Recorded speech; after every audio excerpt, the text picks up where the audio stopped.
everyone. Welcome to another episode of the Cathy Show. I'm your host, Cathy Zhang. Today, we'll talk about a special topic. NASA's moon rocket is scheduled to launch from the Kennedy Space Center on Monday, August 29th. So, what is this launch all about? How significant it is, and how China views the moon and the space race with the United States. I will interview an expert on this subject who also personally met Neil Armstrong before and also Buzz Aldrin. So before we start the interview, please hit the like button if you like our shows, and also leave your comments as we go through the interview. So my guest today is Art Harmon, the president of Save Manned Space. Art, welcome to our show. Well, thanks so much, and I'm delighted to be on with you and the entire audience.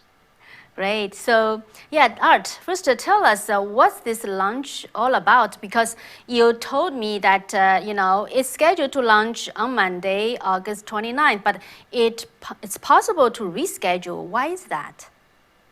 Well, yeah, and what this is, that this is NASA's return to the moon.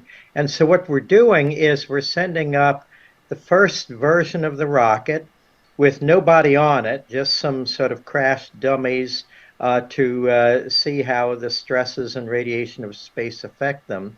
And it's going to go around the moon for 42 days and then come back to Earth. It's kind of like a test drive to make sure everything works right. And so, yes, everybody can watch it. It'll be on various media. There's also a NASA channel called nasa.gov/live, and you'll be able to actually see the launch. 8:33 a.m. is the launch time. That's Eastern time, but coverage will start a few hours earlier.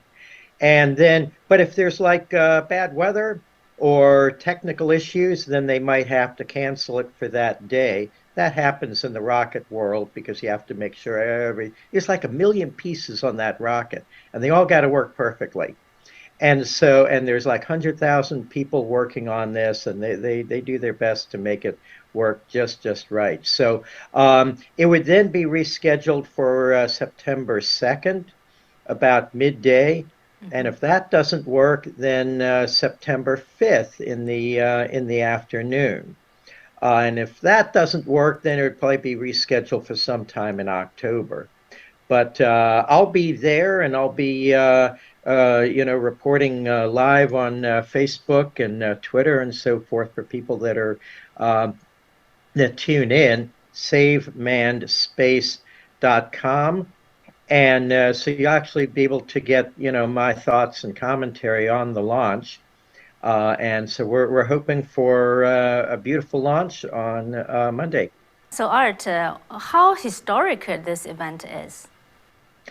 Oh, it's very historic because, some people will remember that, may have watched Neil Armstrong and Buzz Aldrin go to the moon in 1969. Mm-hmm. And so here we are, more than 50 years later, but we're going back. And this is going to be really cool because we will be able to do so many things. Here's just one reason, and that is there's water ice on the moon and on the south pole of the moon.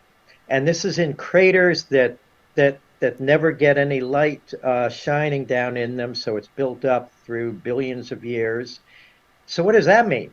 Well, it means that you've got water to drink, you've got oxygen to breathe, you've got oxygen and hydrogen, which make up rocket fuel. And so it means humanity can actually live on the moon without having to have supply flights, like every day to bring stuff. Because when you've got the water, you've got the key element to sustain life. So, and think of this, one day we'll have a base on the moon. And, on a brand new moon night where you can only see faintly the edges of the moon because it's all dark, kids will look up and they'll point and they'll say, "Look at that light on the moon. That's us." And so that's kind of future that we're working for. So how this launch compares to Apollo? Well, it's very similar in some ways. The rocket is about the same size. It's got a capsule on top of it that the astronauts will be in for the test launch. It's just got some dummies, some mannequins in it that they call moonikins, and and but when there's astronauts in it, then eventually they will be going to the moon in it, and kind of a little more complicated mission than Apollo. In Apollo, you had one rocket and on that, the top of that rocket was the capsule that took the astronauts, and also it had the lunar lander.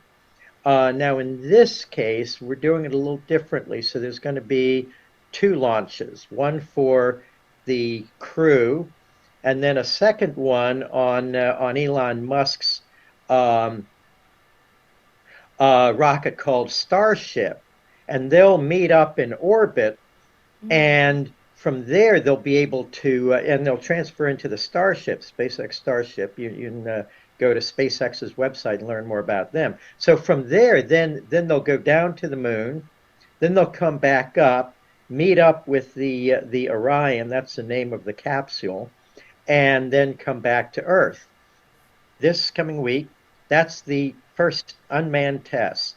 Then, in about 2 years, they're going to send some astronauts that'll just orbit the moon, that they won't land.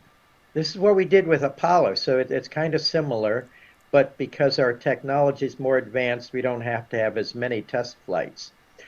So um, and then if that's successful, then about a year later, so 24, 20, probably 2025, let's hope, then we'll have astronauts actually land. They're going to land on the South Pole and explore for water. But it'll be a triumphant return to the moon, and that will then open up the moon for commercial things. It's kind of like, if a commercial company is not going to invest in something with really, really high risk. So one of the purposes of NASA is you buy down that risk so that then, okay, people have landed and they've survived and all that. So then you'll get commercial companies that'll eventually build, hotel on the moon, research bases, mine for rare minerals and things like that. It's going to be fun. Wow, so this sounds like it will kind of would be open another kind of another page of the exploration on the moon, right? So true. Yeah. We haven't been back in 50 years, and it's actually sad. There were attempts along the way to go back, but they always got canceled. A lot of sort of bean counters and bureaucrats just weren't into it, and Congress had other uses for the money. It's sort of like, well, I want money for my congressional district and stuff. And so we kind of forgot, we did we got the space station.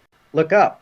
You can actually there's apps and you can actually track where the station will be, and occasionally it'll fly over at night and you can see this white light. It doesn't flash like an airplane, and so there's always about 6 people up there. We did the space shuttles for years as well, but this is the next step, and it also leads us to go opens the way to go to Mars. Yeah, you mentioned Elon Musk's SpaceX. So, what kind of a role do SpaceX and the other commercialized space companies play in going to the moon? Well, this is a beautiful thing, and it really shows the contrast, if you will, really between, the Chinese communist style where everything's owned by the government, run by the government, dictated by the government, and the free market here in America where you can do anything you want. So this fellow, Elon Musk, about 20 years ago said, I want to build rockets. And he did.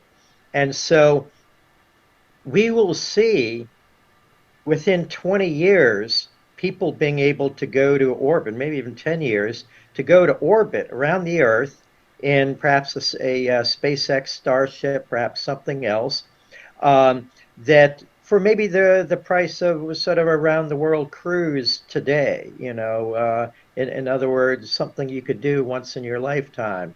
And then eventually, yes, probably within 20 years, people, you save up, you'll be able to go to the moon and maybe Mars by that time. So and here's something really cool about space exploration. We hear so much negative news in the media. They're always attacking this or that. Accidents are reported, but good news is never reported. One airplane crashes, that's news. A million passengers fly today and they get there safely. That's not news. And so it kind of depresses society and makes people scared and afraid. But this is something that everybody can look up to and say, I'm proud of this. I'm proud of my country. I'm proud to see, humanity reaching out to the stars. And so I think it'll be very good for humanity. Yeah, I think Art, you probably answered my next question, but I'm still gonna ask you why it's important for us to go back to the moon. Well, there's a great many reasons. One is because is competitive in a way. If we don't, China will. China will probably have their boots on the moon about the time that we are expecting to, 2025. Now, being a China expert, you know, they have already stated that to them, the Chinese government, that they view the moon and Mars just like they do the South China Sea. And in fact, the head of NASA recently said, if we don't get back to the moon, then China will put up do not enter signs, stay away. And so, if we want to protect access to the moon and Mars and orbital space, we have to be there, and we really have to be there first in order to keep China government's worst instincts from running away with them. That's one reason. Another is because we've delayed so long in getting back to the moon, it really is time to let commercial enterprises, unleash them. You, Elon Musk has launched all these satellites into orbit and things like that. So imagine what 10, 15 years from now will be the economy on the moon. There'll actually be a moon economy, and eventually one day a Mars economy and trade. And you'll have companies on the moon maybe mining minerals and things like that are not common on Earth and sending them back, as well as you can put observatories on the far side of the moon so that they're protected against the light and radio emissions from Earth. And so strategic reasons, commercial reasons, economic reasons, and also that beautiful thing that really is, you know, showing people, we've got to go to the stars, and this is just the first step. And someday, maybe in this century, there will be people going to Alpha Centauri or other stars. So this is kind of the future. And I want people to look up and look, positively at the future, not at all the garbage that the media wants to make us depressed about. And how about security on the security side? Well, in terms of simply our manned presence, the American Space Station, it being there helps control, the worst instincts of China and even Russia, because they were threatening to pull out when they went into invaded Ukraine. So having a presence on the moon helps helps our security, but also China intends to militarize the moon. I saw plans for a military radar with an antenna like hundreds of miles long that could with every revolution of the Earth, map every military asset in the world in 24 hours. So, that's a security aspect. Um, I'm hoping the free world will be there and will be, a bold, shining example that even people in China and other oppressed countries will look at and be inspired by. Yeah, so how's the space race today with China? It's very strong, but it's kind of weird because China is in a space race with us. And I mean seriously. I've seen their plans, I've seen the rockets they're building, and I've read their words as to what their intent is, and it's not pretty.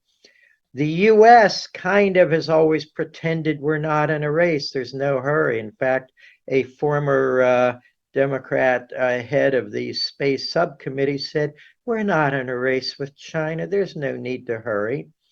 Um, the current NASA administrator, Senator Bill Nelson, he gets it. And that's why he said just a few weeks ago that, China could put up keep out signs if we're not there.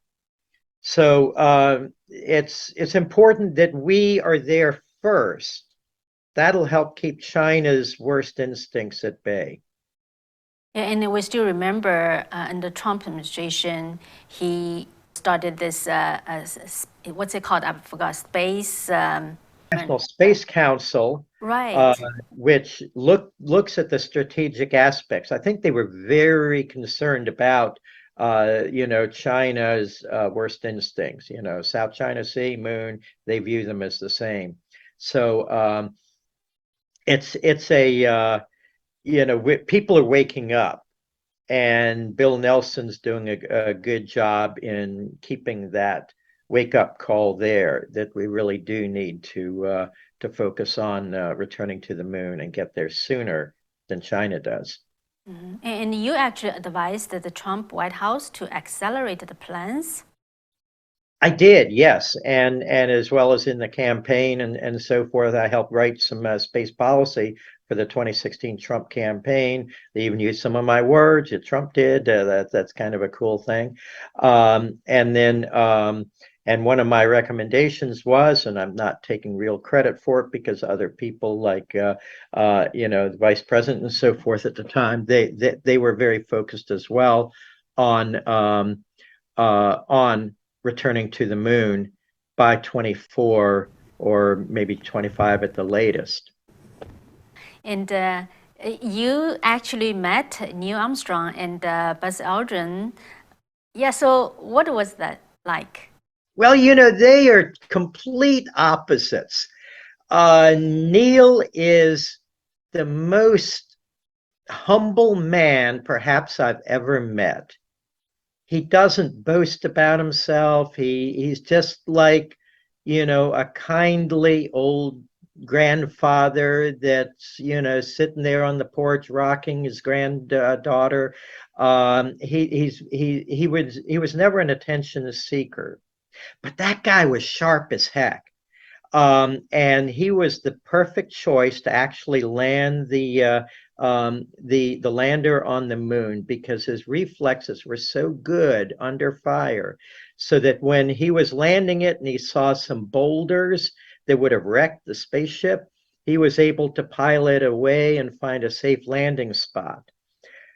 Buzz Aldrin is kind of a brash guy. He is a self promoter, but I love him for it. I mean, he's when you're the man on the moon, then hey, live it up. And but he's also very very brilliant.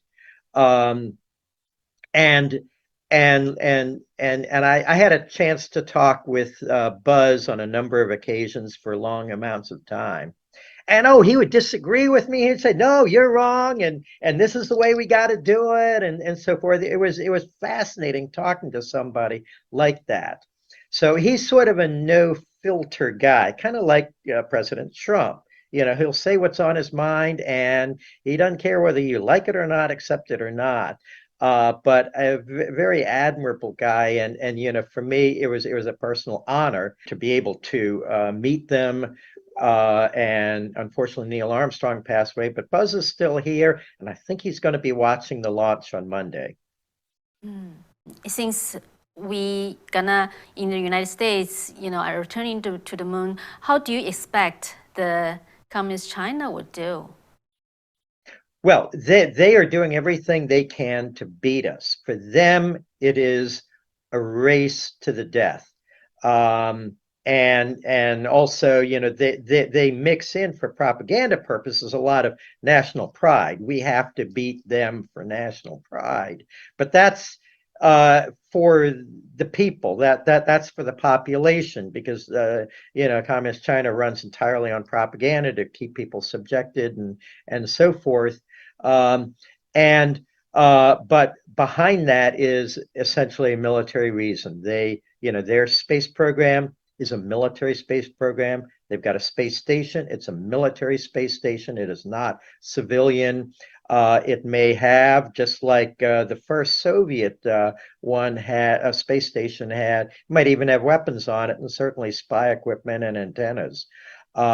So they see the world very differently. They recognize no sovereignty but their own. This is the Chinese government, not the people. I've been to China. I love China. It's the culture, the people. I just hate their totalitarian dictatorship. Uh, and so that's one reason that I'm passionate about. Let's get to the moon, keep access protected for the free world, and then we'll have a wonderful future that everybody can enjoy and look up to that light on the moon. All right. So, Art, anything else you would like our audience to pay attention if they are interested in, watching the launch? Sure. Well, yeah, you go to nasa.gov/live, and you will be able to watch the launch live. If they scrub it, if they cancel the launch, then they'll be stating that too. But it's at what 8:33 a.m. Eastern Time, and on Monday the 29th. Backup dates the 2nd and the 5th of September. And then also keep up on it by going to my organization's website, Coalition to Save Manned Space Exploration, and that is, of course, Save Manned, MANNED, mannspace.com, SaveMannedSpace.com, and also Save Manned Space on Facebook and Twitter. Sign up, like our content, follow it, and I know you will be as excited as I am to finally see America returning to the moon. Great. Thank you, Art, for sharing with our audience. Absolute delight, and thank you so much. All right, so that's Art Harmon, the president of Save Manned Space. What do you think of NASA's moon rocket launch? And will you be interested in viewing that? Let us know. And so if you have not hit the like button, please consider to do so. And if you are new to our channel, please consider to subscribe. Thank you for spending the time with us today. And take care. We'll see you next time. Good night. Bye-bye.